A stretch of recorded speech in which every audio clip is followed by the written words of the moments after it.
Caldwell, Kansas. Spring, 1879. The wind off the prairie didn't ask permission before it came through. Neither did Nora Calloway. She was 26 years old the morning she walked into the Ford County Land Office with a deed folded inside her coat pocket and dust on her boots from a 3-mile ride before dawn. She wasn't dressed for a fight. She wasn't carrying a gun. She had something most people in that town had never thought to give her credit for: a plan. Nobody saw it coming. They never do with women like Nora. This is her story. And if you think you know how it ends, stay with me, because the West had a way of humbling the people who thought they had it all figured out. The land office on Chisholm Street opened at 8 in the morning, and by 8:15, there were already 4 men ahead of Nora in line. Cattle ranchers, mostly. Men with wide hats and wider opinions about who belonged in a room like this. She waited. She had learned, early in life, that patience was its own kind of power. When her turn came, she stepped to the counter and set the deed down with 2 hands, flat, deliberate, the way her father had taught her to lay a card when you meant it. The clerk, a man named Aldous Pritt who parted his hair down the center and wore sleeve garters even in summer, looked at the document. Then he looked at her. Then back at the document. "This is registered to a Calvin Calloway," he said. "My father," Nora replied. "He passed 3 weeks ago. I'm here to transfer the title." Pritt set down his pen. He didn't pick it back up. "Miss Calloway," he began, and the way he said Miss, slow, with a kind of patience reserved for children and animals, told her everything she needed to know about how this conversation was going to go. A land transfer of this nature typically requires a male heir, or a husband, or a, "I have the deed," she said. "I have the death record. And I have the law, Mr. Pritt." One of the men behind her laughed. Not loudly, just enough. A sound designed to land without leaving a mark. "Little girl's got a lot of confidence for somebody who can't even keep a fence standing," another man muttered. She didn't turn around. She'd learned that too. Turning around was what they wanted, proof that their words had found a target. Pritt shuffled the papers and cleared his throat. "I'll need to review this with the county assessor before I can process anything. Could take some time." "How much time?" He shrugged, and that shrug said, "As long as I want it to." Nora gathered the deed back off the counter. She did not slam it down. She did not raise her voice. She folded it carefully, placed it back inside her coat, and looked at Aldous Pritt the way a person looks at a locked door they fully intend to open later. "I'll be back Thursday," she said. She was already turning for the exit when a voice from the back of the room, graveled, amused, called out just loud enough, "Somebody ought to tell her the Calloway land ain't hers to claim anymore." She didn't answer. She pushed through the door and walked into the April light. But she heard it. She filed it away.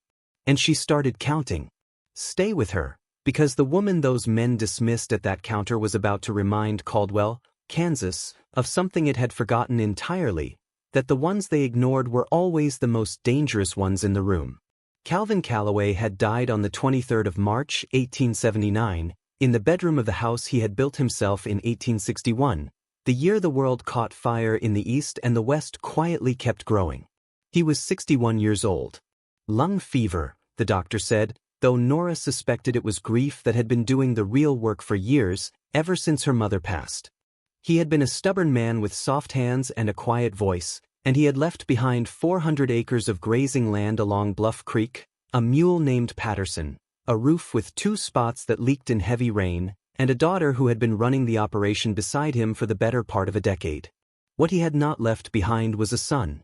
And in Caldwell, Kansas, in 1879, that absence spoke louder than anything else. Nora had no illusions about the position she was in.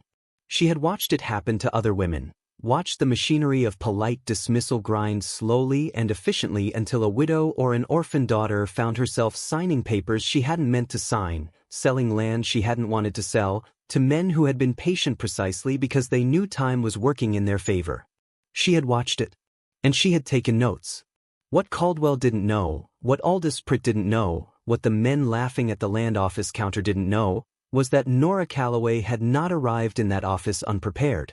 She had spent the 3 weeks since her father's death doing 3 things simultaneously: grieving, filing, and thinking. She had filed the first deed the day after the funeral. That was the one they'd seen at the counter. There was a second deed. Prit hadn't asked about it, and she hadn't volunteered it. It was registered differently, drawn up by a different notary 2 counties over, for a specific 12-acre parcel that included the only reliable water access on the eastern boundary of her land. Without that parcel, the rest of the acreage was grazing ground with a thirst problem. She had discovered this document while going through her father's things, tucked inside a Bible, wrapped in oilcloth, like he'd known someone might come looking. Like he'd known she might need it. There was also the matter of her brother. She had not spoken his name in Caldwell since she was 19 years old, back when he'd left in a manner that made staying impossible. She had not offered his name to anyone since then, not to be ashamed of it, but because his name, in certain territories, landed in a room the way a stone lands in still water. It changed everything it touched. She kept it close. She kept it quiet. She kept it the way her father had kept that deed inside the Bible, wrapped and waiting for a moment when it needed to be used. She pulled out the letter that had arrived 2 days ago from Abilene. She hadn't opened it yet. She set it on the kitchen table beside her supper and looked at it for a long while. She left it unopened. Not yet, she decided. Not yet. There was a man who lived at the edge of Caldwell's tolerance, which, in 1879, was a specific and uncomfortable place to live. His name was Teo Reyes. He was somewhere in his 60s, though no one knew for certain, and he had the kind of face that the plains carved into a man after 30 years of reading weather and terrain and the particular silence that meant something was about to go wrong. He was half Comanche on his mother's side and half Mexican on his father's, and in a town like Caldwell, that combination made him invisible in the way that only certain people are invisible, seen by everyone, acknowledged by no one. Every rancher in the county had dismissed him at one point or another. He knew water tables, fence lines, soil composition, the behavior of cattle in a drought year. He had worked for 4 different operations in the last decade. Each one had let him go when the season ended or the profits tightened, and each one had quietly hired him back when something went wrong that no one else could fix. Nora found him outside the livery stable on a Wednesday morning, mending a bridle with the focused attention of a man who didn't need to be seen doing it. She sat down on the fence rail beside him. Not across from him, not standing over him, beside him. He noticed that. He didn't say so. "I need someone who knows Bluff Creek," she said. "The eastern boundary, specifically. Where it runs underground in dry season." He kept working the leather. "Calloway land." "My land," she said. "As of 3 weeks ago." He glanced at her once, a quick, assessing look that took in more than most people managed with a full conversation. Then he went back to the bridle. "You filing against Cole?" "I'm filing my deed," she said. "What Cole does with that information is his business." The pause. The sound of the wind in the livery, the shift of horses in the stalls. 50 cents a day, he said. "And I work from first light." "Agreed." She rode out with him that same afternoon. They spent 4 days mapping the eastern boundary, not just walking it, but documenting it. The dry creek bed that reappeared as a spring 60 yards into the disputed parcel, the cedar posts her father had sunk in 1864 that were still visible if you knew where to look, the survey marks that didn't match the version Harlan Cole's men had submitted to the county the previous October. Teo drew the discrepancies on a piece of flat board with charcoal, methodical and precise. Nora copied them onto paper. Cole's surveyor moved 2 of the posts. Teo said, not as an accusation, just as a fact, the way he stated most things. "I know," Nora said. "You knew before we came out here?" "I suspected," she said. "Now I have a witness." He looked at her then, the full kind of look, the kind he rarely offered anyone. Something shifted in his expression. Not surprise, exactly. More like recognition. Neither of them said anything more about it. But when they rode back to the homestead that evening, the boundary was documented, witnessed, and dated. And the second deed, the one for the 12-acre parcel with the water access, now had a surveyor's testimony to stand beside it. Nora put the papers in the same oilcloth her father had used. She put them inside the same Bible. Then she went to bed and slept better than she had in weeks. Harlan Cole did not come himself. That was the first thing you needed to understand about Harlan Cole. He had not gotten to where he was by going anywhere himself that he could send someone else instead. He sent 2 men on a Thursday morning, a week after Nora's visit to the land office. They arrived at the fence line of the Calloway property just as she was bringing Patterson back from the water trough. One of them was a large man named Decker who wore a gray duster and had the particular stillness of someone accustomed to being looked at with fear. The other was younger, fidgeting, clearly there for show. "Miss Calloway," Decker said. Not unkindly, Cole's men were never openly unkind at first. That was the method. "Mr. Cole asked us to come by with a friendly message." "I'm listening," Nora said. She did not put down the lead rope. She did not move toward the fence. "He appreciates the position you're in," Decker continued, as though he were reading from something. "A young woman alone, land she can't work at full capacity, no help, winter coming. He's prepared to offer you a fair price, better than fair, actually, for the full 400 acres. You'd walk away with enough to get yourself settled somewhere more comfortable." The younger man smiled at the word comfortable, like it was a gift. Nora looked at them for a moment. Then she looked past them at the bluff line where her father had strung the first fence post on a day she could still picture. His back straight, his hat low, the sun coming over the eastern rise the color of a coal fire. "Tell Mr. Cole thank you for the offer," she said. "Tell him I'll be keeping the land." Decker didn't change his expression. "He thought you might say that." The pause. "He asked me to mention that the Eastern Boundary Survey has some irregularities that might complicate your title transfer." "Interesting," Nora said. "I'll mention that to my surveyor." Both men looked at her, a flicker of something quickly suppressed. "You have a surveyor?" "I do." She turned Patterson toward the barn and walked away from them. That evening in the general store, a woman named Vera Hutchins, wife of the bank manager, longtime weather vane of Caldwell opinion, said to 3 other women, just quietly enough to carry, she should have taken the offer when it was still polite. "Men like Cole don't ask twice." The words moved through Caldwell the way words always moved in small towns, not repeated so much as absorbed, until they became the air itself. The sheriff, a man named Braddock who owed his last election to Harlan Cole's public endorsement, heard the summary of the exchange at the fence line and said nothing. He signed no papers. He made no inquiries. He looked the other way with the practiced ease of a man who had been looking the other way for years.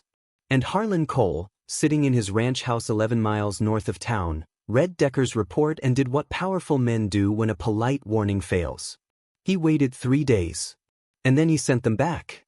She found it at sunrise. 200 yards of her southern fence, the posts her father had sunk, the wire she had restrung herself 2 autumns ago, torn out of the ground and laid flat. Not broken. Not cut. Pulled, methodically, post by post, the way you do something when you want the person who finds it to understand that this took time and intention.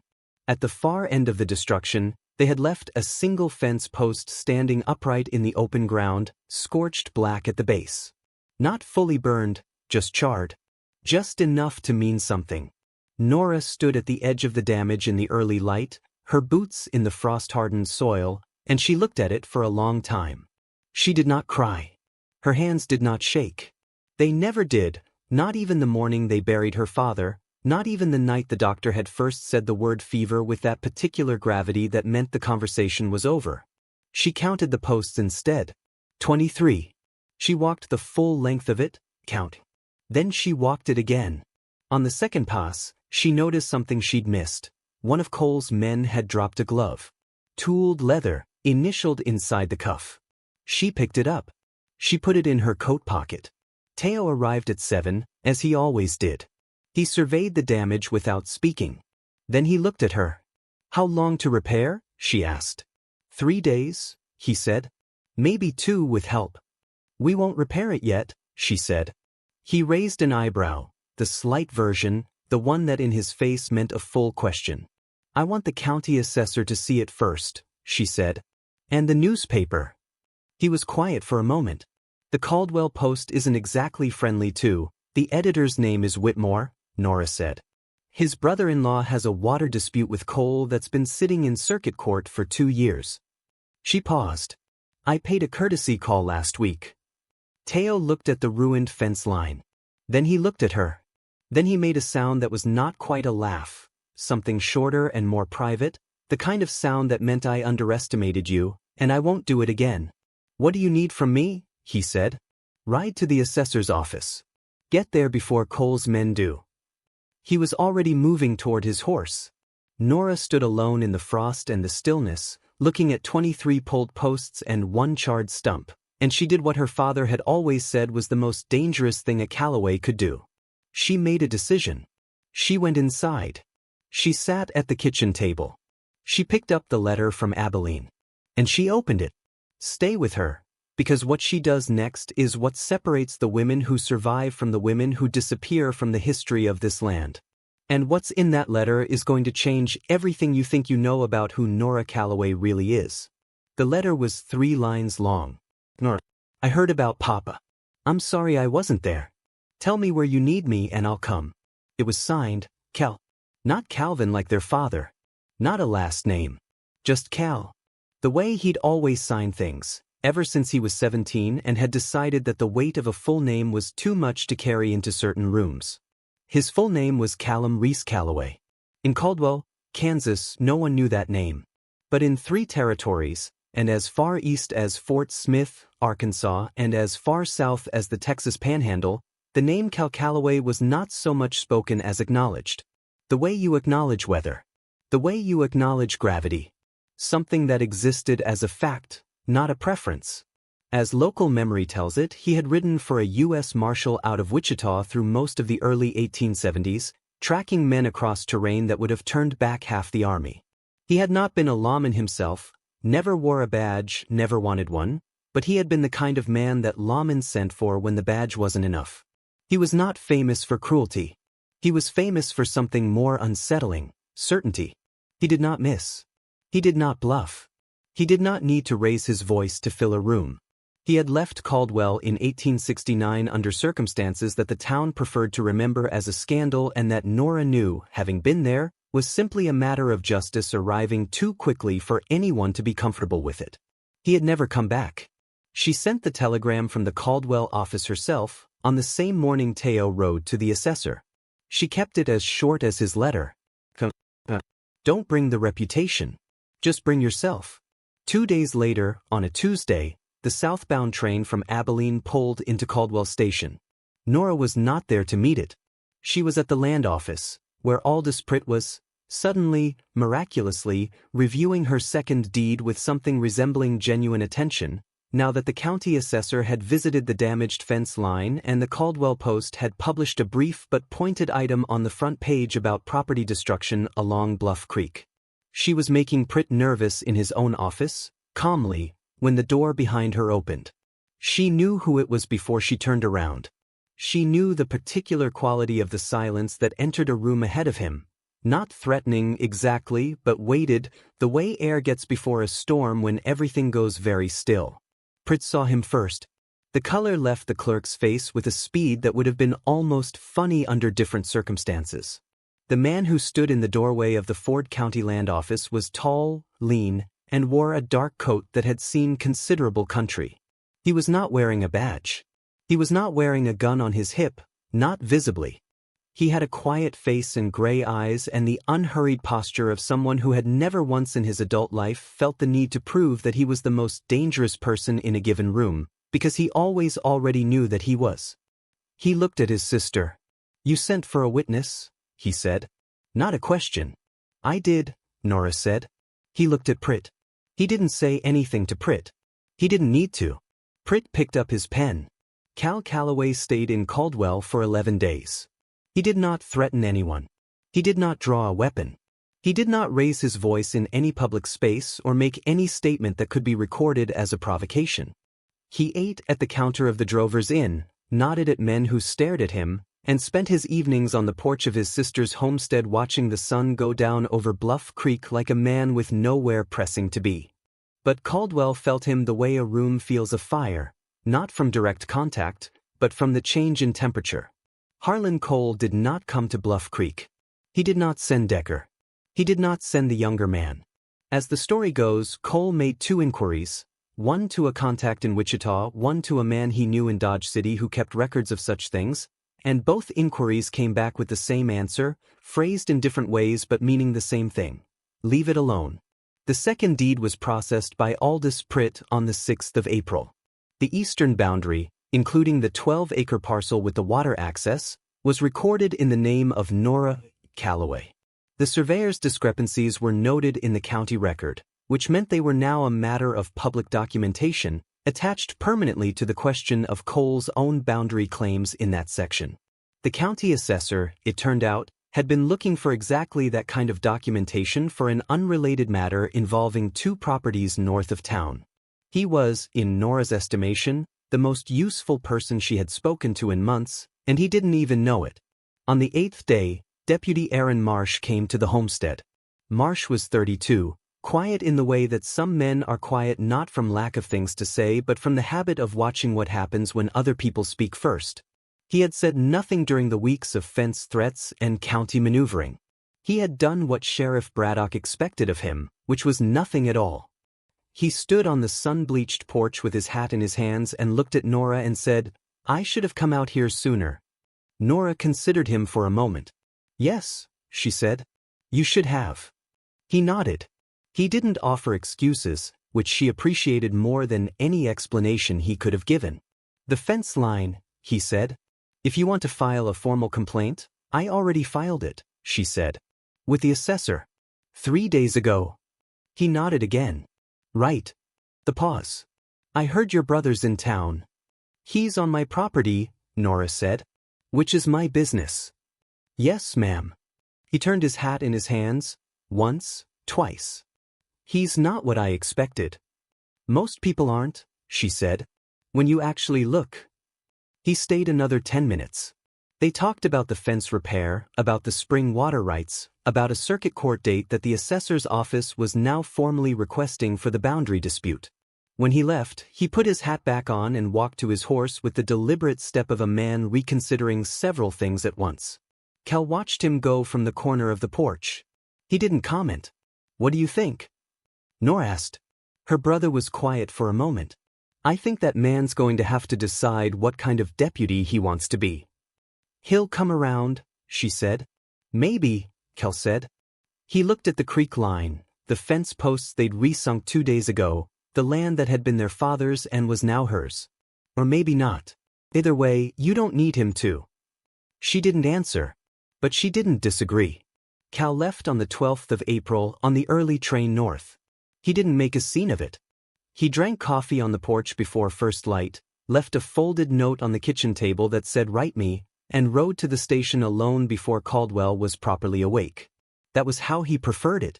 He had never needed an audience, which was perhaps the one thing he and his sister had always had in common. Nora restrung the last section of Southern Fence that same afternoon. She did it herself, working from the east post to the west, the wire tight and even, each post solid in the ground. Patterson stood nearby, ignoring her with the philosophical indifference of a mule who had seen considerable human drama and remained unimpressed. The Caldwell Post ran a second item the following week, longer than the first, and placed more prominently. It covered the county assessor's formal report on the boundary survey discrepancies. It mentioned the water rights parcel. It named Nora Calloway 3 times. It did not mention Harlan Cole by name. It didn't need to. Aldous Pritt, as local memory tells it, parted his hair differently after that spring. Or maybe that was just a story people told because they needed the change to be visible somewhere.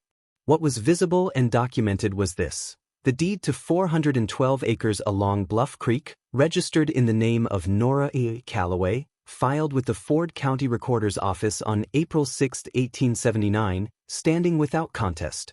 Teo Reyes worked the eastern boundary fence for 2 more weeks, then stayed on through summer at Nora's request. He didn't need to be asked twice. He had, he said, worked for a great many people in his years along the Kansas frontier. He had met very few worth working for. She paid him 60 cents a day and didn't make him feel it was generosity. The dispute with Harlan Cole did not vanish. Men like Cole rarely allow disputes to simply vanish. But the shape of it changed. moved from the realm of threats into the slower, duller territory of legal proceedings and county records, where Nora was, it turned out, considerably better equipped than anyone had anticipated.